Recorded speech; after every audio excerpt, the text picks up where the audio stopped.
बिस्मिल्लाहिर्रहमानिर्रहीम। अस्सलाम वालेकुम फ्रेंड्स, आप देख रहे हैं CSC guide official YouTube channel और मैं हूं मोहम्मद इरफानुल्लाह।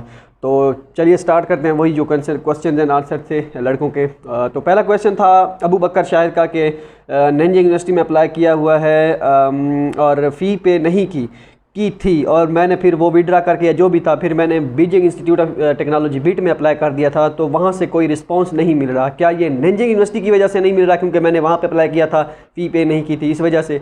तो नहीं, इस तरह का कोई चक्कर नहीं होता, कोई सीन नहीं होता कि आपने किसी यूनिवर्सिटी में अप्लाई किया हो उसका विड्रा करके, या विड्रा ना भी किया हो, अगर आपने उसकी फ़ी पे की हो या उसकी यूनिवर्सिटी पोर्टल की अप्लाई थी, सीएससी का विड्रा कर दिया यूनिवर्सिटी पोर्टल का, आपका वो तो सबमिटेड ही था, तो उस वजह से आपका कोई इस तरह का कोई इशू नहीं बनता। अगर आप सीएससी में आपने अप्लाई किया था, जिस यूनिवर्सिटी में उसका विड्रा करके दूसरी यूनिवर्सिटी में आपने अप्लाई कर दिया, तो इस तरह तो कोई इशू नहीं होता, ठीक है। हाँ, अलबत्ता ये है कि अगर आपने और वो जो नंजिंग यूनिवर्सिटी में अप्लाई किया था उसका सीएससी का फॉर्म स्टिल सबमिटेड है, तो फिर वो आपका ऐसे समझे चांस वेस्ट हो रहा है, उसको विड्रा करके किसी और यूनिवर्सिटी में अप्लाई करें। एज सच इस तरह का कोई इशू नहीं होता कि आपने एक यूनिवर्सिटी में अप्लाई किया हो, उसकी फ़ी पे ना की हो और इस वजह से आपको किसी दूसरी यूनिवर्सिटी में जो है एडमिशन या रिस्पांस ना आ रहा हो, इस तरह का कोई चक्कर, उसके बारे में बिल्कुल आप परेशान ना हो, परेशान होने की ज़रूरत कोई नहीं है, ठीक हो गया। अगर मज़ीद आपकी कोई है क्लैरिफिकेशन इसके बारे में, या मज़ीद अगर आपकी नहीं हुई क्लैरिफिकेशन इस बारे में, तो आप कर दीजिएगा। कोई मज़ीद क्वेश्चन करना है तो आपने, ठीक है। अप्लाई अच्छा 3 यूनिवर्सिटी में अप्लाई कर दिया है, आंसू स्कॉलरशिप के लिए अप्लाई करना है, लेकिन वो कह रहे हैं सीएससी पे अप्लाई करें। 3 यूनिवर्सिटी ऑलरेडी सीएससी की हो चुकी हैं। अरसलान हबीब का क्वेश्चन था, तो क्या मैं अप्लाई कर दूं या क्या चाहिए, क्या सीन है? तो भाई वो सबको कह रहे हैं, ठीक हो गया। पहली बात, वो आंसू वाले वो ये यूएसटीसी वाले कह रहे हैं कि आप, क्योंकि आई थिंक काफ़ी सारे लड़कों ने उनकी 3 यूनिवर्सिटीज़ हो चुकी, ये आंसू स्कॉलरशिप का स्टाइपेंड जो है वो सीएससी को इक्वल है। वो ये सोच रहे हैं कि चले हम यहाँ पे सीएससी का चांस वेस्ट नहीं करते, इसको एज ए प्रेसिडेंशियल स्कॉलरशिप या चौथे पॉइंट पे रखते हैं कि इसको अप्लाई करते हैं। अब वहाँ सारे यहीं पे इसी में अप्लाई कर दिया आंसू स्कॉलरशिप के लिए, यूएसटीसी की स्कॉलरशिप के लिए। सीएससी में वो इतने लड़के नहीं अप्लाई कर रहे क्योंकि वो 3 अपनी ऑलरेडी सीएससी के अलग यूनिवर्सिटीज़ में, मतलब 3 अलग और यूनिवर्सिटीज़ में अप्लाई कर चुके हैं। तो आप अगर वो कह रहे हैं कि इसमें अप्लाई करें, आपकी स्ट्रॉन्ग होगी प्रोफाइल, आपका चांसेस बढ़ जाएंगे, तो अगर आप 3 यूनिवर्सिटी जो कर चुके हैं अप्लाई, उनमें आपको यकीन है कि बस यार उनमें से मैं विड्रा नहीं कर सकता इस यूनिवर्सिटी के लिए, तो फिर आप बिल्कुल भी सीएससी का फॉर्म सबमिट ना करें, कोई मसला भी नहीं है, ठीक है। अब हालत ये है, सिचुएशन ये है, भाई ने अप्लाई किया था, एक दोस्त ने अप्लाई किया था कि हम कि भाई आप उसका सेकंड रिव्यू भी पास हो गया। अब उसको क्या कहा जी उन्होंने कि आप सीएससी पे फॉर्म फिल करें। जब सीएससी पे फॉर्म फिल करने गए तो वहाँ पे उनका जो मेजर था यूएसटीसी के ऑनलाइन पोर्टल पे इंग्लिश में था, वहाँ पे सीएससी में इंग्लिश में था ही नहीं। तो अब क्या समझा जाए इसके बारे में कि उनका इंग्लिश में वो मेजर ही नहीं, ये अलग बात है कि अगर वो बंदा नहीं चाह रहा था इंग्लिश चाइनीज़ में करना, इस वजह से तो ये आप वो कर लें। अगर उनका मेजर ही चाइनीज़ में है, इंग्लिश में नहीं है सीएससी की वेबसाइट पे, तो फिर तो उनका कोई फ़ायदा ना हुआ। तो इसी वजह से इसमें मेरे ख्याल में आपको कोई टेंशन लेने की ज़रूरत नहीं है। अगर हाँ, अलबत्ता ये अगर आपको लगता है कि यूएसटीसी में मेरे चांस बढ़ सकते हैं, और 3 जो यूनिवर्सिटीज़ आपने अप्लाई किया थी जिनमें से वो उनमें से एक एम ही थी जिसे कह रहा कि आपने कह दिया कि चले 3 में तीसरी तो कर दें सिलेक्ट, 2 तो आपकी अच्छी खासी थी प्रोफाइल उसमें, मतलब कि एक्सेप्टेंस वगैरह था जो भी था, तो तब तो आप अपनी 3 में से एक विड्रा करके इसके लिए सीएससी का फॉर्म सबमिट कर दें। डेट है या नहीं है उन्होंने अगर आपको कहा है तो आप कर दें, ठीक है। अगर आप नहीं चाह रहे तो इसको छोड़ दें, कोई मसला भी नहीं है, ना करें अप्लाई सीएससी का अगर वो कह रहे हैं आपको। अच्छा, ये क्वेश्चन बड़ा पूछा जा रहा है, मैन इन फैशन का क्वेश्चन था। Man in fashion south west university की प्रेसिडेंशियल स्कॉलरशिप के लिए जो है वो बैचलर के लिए है। अब ये चेंज करते रहते हैं। महीना पहले मैं वेला बैठा था, चलो मैंने कहा इसमें प्रेसिडेंशियल स्कॉलरशिप के लिए अप्लाई कर देते हैं, बगैर एक्सेप्टेंस कोई नहीं था वैसे ही कर देते, मैंने कहा कर देते हैं। तो मैंने जब अप्लाई किया था मास्टर सेलेक्ट किया था, मास्टर स्टूडेंट सेलेक्ट करके अपनी वो सबमिट की थी फाइल। अब लड़के कह रहे हैं वो सिर्फ बैचलर का ऑप्शन, जैसे ही प्रेसिडेंशियल स्कॉलरशिप सेलेक्ट करते हैं हमें बैचलर का ऑप्शन नज़र आता है, मास्टर और पीएचडी का आता ही नहीं है, या मतलब मास्टर का नहीं आता, पीएचडी का आता है या नहीं आता मुझे नहीं पता। आई थिंक बैचलर का ही सिर्फ आ रहा है। क्या वो सिर्फ बैचलर के लिए? मेरे ख्याल में उन्होंने क्राइटेरिया शायद चेंज कर दिया होगा, बैचलर वालों के लिए ये प्रेसिडेंशियल स्कॉलरशिप रख दी होगी, मास्टर और पीएचडी वालों के लिए उन्होंने सीएससी स्कॉलरशिप रख दी होगी। लेकिन जहाँ तक सुनने में ये है कि वो सीएससी स्कॉलरशिप जो है मास्टर स्टूडेंट्स को भी इसमें प्रेफर नहीं करेंगे, ये बात इसमें आप याद रखिएगा।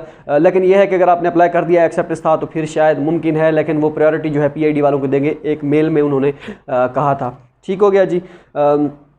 अच्छा, रिव्यू कैंसिल हो गया जी यूएसटीसी में। अनीस कुरैशी का क्वेश्चन था, अप्लाई किया था भाई, अगर तो आपने 5-6 दिन पहले या इतने 10 दिन पहले अप्लाई किया था फिर तो डेफिनेटली वो कैंसिल कर देंगे रिव्यू, क्योंकि उनके पास एप्लीकेशन इतनी हो गई हैं, वो अब न्यू एप्लीकेशन सबमिट तो करवा रहे हैं, लेकिन जैसे ही करते हैं 2-3 दिन बाद उनका रिव्यू फेल कर देते हैं। चंद एक होती हैं जिनका पास कर देते हैं, अब ये नहीं पता किस क्राइटेरिया पे, किस बेस पे वो पास करते हैं। तो ये अगर कैंसिल हो गया, टेंशन लेने की ज़रूरत नहीं है, इसको छोड़ दें, आगे मूव करें। ठीक हो गया। फ़र्रुख अब्बास का क्वेश्चन था कि CSC पे अप्लाई किया था यंग्स यूनिवर्सिटी में, और उसकी 15-25 अप्रैल जो है लास्ट डेट थी, लेकिन उन्होंने मुझे रिजेक्ट कर दिया। अभी तो डेडलाइन भी पड़ी है, 25 अप्रैल तो अभी आया ही नहीं है। तो ये मैटर नहीं करता कि यूनिवर्सिटी की डेडलाइन पड़ी है तो डेडलाइन के बाद ही वो एप्लीकेशन रिव्यू करेंगे, बिल्कुल भी ऐसा सीन नहीं है।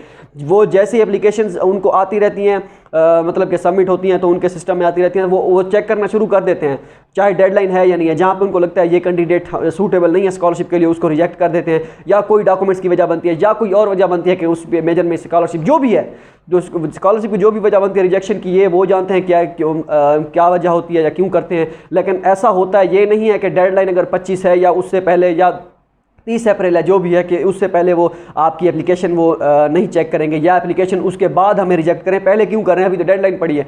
इस तरह का कोई सीन नहीं होता। जब उनकी मर्जी चाहे वो एप्लीकेशन रिव्यू करके आपकी एप्लीकेशन एक्सेप्ट या रिजेक्ट या आगे फॉरवर्ड डिपार्टमेंट में कर सकते हैं, ये उन पर डिपेंड करता है। ठीक हो गया जी। इसके बाद है जी सुंदस जावेद का क्वेश्चन था कि जिले नॉर्मल यूनिवर्सिटी में HS के मस्ट है। आई थिंक देख ले वहाँ पे अगर तो मेजर चाइनीज़ में है फिर तो मस्ट होगा, अगर नहीं है तो फिर मस्ट नहीं है, क्योंकि आप काफ़ी सारी यूनिवर्सिटीज़ जो हैं HS के उन्होंने डिमांड करना शुरू कर दिया है। पहले मेंशन नहीं था, अब उन्होंने डिमांड करना शुरू कर दिया है।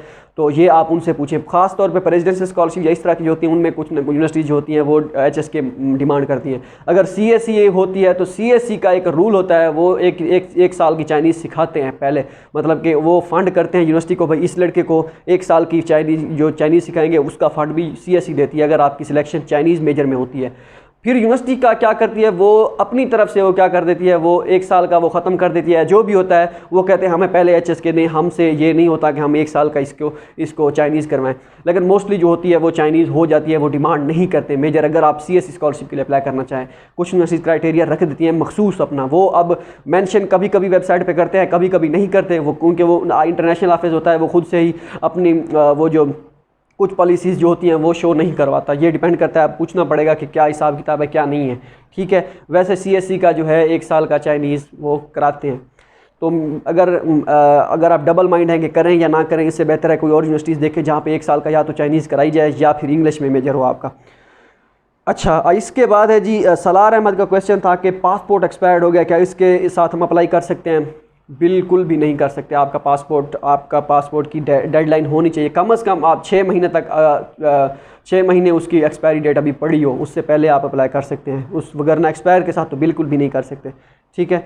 अच्छा, इसके बाद है जी अभिज्ञान जौहरी का क्वेश्चन था कि क्या अगर हमें CSC स्कॉलरशिप मिले, वहाँ पे अगर हम जाएं तो हम पार्ट टाइम जॉब कर सकते हैं? तो भाई वो जो 3000 RMB आपको देते हैं वो आपको वो वहाँ पे खाने पीने के लिए मतलब आपको सर्वाइव करने के लिए देते हैं, ना कि वो आप घर में भेजने के लिए देते हैं या जो वो खुद से हम करते हैं। तो वो उसमें पार्ट टाइम जॉब का कोई सीन नहीं होता। हाँ, अगर आपको यूनिवर्सिटी इजाज़त दे के इंटर्नशिप वगैरह की या कोई ऐसी चीज़ की कि हाँ भी आप जॉब कर सकते हो, लेकिन यूनिवर्सिटी आपको नहीं अलाउ करेगी कि आप बाहर जाके पार्ट टाइम जॉब करो, क्योंकि वो 3000 स्टाइपेंड आपको दे रहे हैं पहले से ऑलरेडी, वो आपके लिए इनफ है रहने के लिए। अगर आप वहाँ पे CSC स्कॉलरशिप के लिए जॉब करने के लिए गए हैं तो ये भूल जाएं, अपने दिमाग से ये निकाल दें कि हम जॉब करेंगे।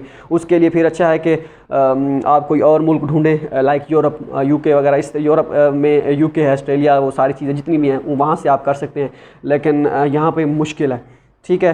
हाँ, प्रोफेसर के पास प्रोजेक्ट है, वो सारी चीज़ें जो हैं फिर वो आप प्रोजेक्ट पे आपको भेज दे, या प्रोफेसर आपको अलाउ कर दे हाँ जी आप ये काम कर सकते हैं, तो फिर वो काम आप कर सकते हैं। मतलब जो भी है आपके प्रोजेक्ट से रिलेटेड पार्ट टाइम जॉब का सवाल ही पैदा नहीं होता।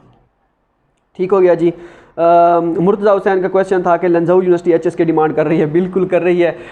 ये मैंने वैसे प्रेसिडेंशियल स्कॉलरशिप जो आई थी पहले, उसकी क्या नाम था, डॉक्यूमेंट सेंड करने थे, फिर डॉक्यूमेंट सेंड नहीं करने थे, तो 2-3 और भी थे स्टूडेंट, उन्होंने भी अप्लाई किया था। सेम उन्होंने कहा कि ये तो प्रेसिडेंशियल स्कॉलरशिप की बात कर रहा हूँ मैं, तो CSC का है डिमांड कर रहे हैं या नहीं कर रहे हैं उसका मुझे नहीं पता, पर रेजिडेंशियल स्कॉलरशिप जो इनकी है उसके लिए डेफिनेटली ये डिमांड कर रहे हैं। काफ़ी सारे स्टूडेंट्स ने भी कहा है कि हमें मेल आई है कि हमें के एचएस के प्रोवाइड करें, इसके बगैर आपका कोई चारा नहीं है। तो एचएस के डिमांड बिल्कुल कंपलसरी है। सीएससी का मुझे नहीं पता, यूनिवर्सिटी स्कॉलरशिप के लिए वो मांग रहे हैं, ठीक है। इसके बाद सीएससी स्टेटस सबमिटेड चेंज नहीं हो रहा, क्या किया जाए। हुमायूं वाली का क्वेश्चन था, तो परेशान होने की ज़रूरत नहीं है, इंशाल्लाह हो जाएगा अपकमिंग डेज़ में, जो भी आ रहे हैं हफ्ते 1.5 हफ्ते तक, जब मई के महीने में इंशाल्लाह आपका चेंज हो जाएगा। दुआ करें अल्लाह से और बिलीव रखें अपना कि इंशाल्लाह आपका हो जाएगा स्टेटस चेंज। अच्छा, इसके बाद है जी शंघाई यूनिवर्सिटी में एक से ज़्यादा यूनिवर्सिटी में अप्लाई कर सकते हैं। उसामा चौधरी का क्वेश्चन था। बिल्कुल कर सकते हैं अगर तो आप अफोर्ड कर सकते हैं, क्योंकि मोस्टली 90% यूनिवर्सिटीज़ जो हैं सीएससी की, उनकी फ़ी है, एप्लीकेशन फ़ी है। अगर आप एप्लीकेशन फ़ी पे कर सकते हैं तो आप 1 क्या 2 क्या 3 क्या जितनी भी यूनिवर्सिटीज़ में सब में अप्लाई कर सकते हैं। एज सच उनकी कोई लिमिट नहीं है कि आप इसमें इतनी यूनिवर्सिटीज़ में अप्लाई कर सकते हैं, इसके अलावा नहीं कर सकते, जितनी मर्ज़ी में करें। तो होप सो ये सारी चीज़ें आपको पसंद आई होंगी। अगर आपका अभी तक क्वेश्चन क्लियर नहीं हुआ तो आप कमेंट कीजिए, इसी वीडियो में कमेंट कर दीजिए कि ये वाला क्वेश्चन मेरा है, मुझे अभी तक जवाब नहीं मिला। तो मोस्टली हम रिप्लाई करने की कोशिश करेंगे, करते भी हैं मोस्टली। तो मिलते हैं अगली वीडियो में, दुआ में याद रखिएगा। अल्लाह हाफ़िज़।